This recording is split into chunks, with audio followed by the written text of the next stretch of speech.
ओहो दाजु, मोबाइल बनाउनु कति सजिलो छ नि। बनाउँछौ? लु आऊ बस।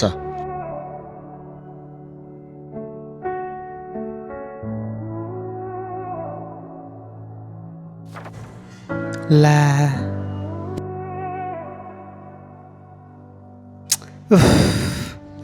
के भयो भाइ? सकेछौ त? सजिलो रहेछ?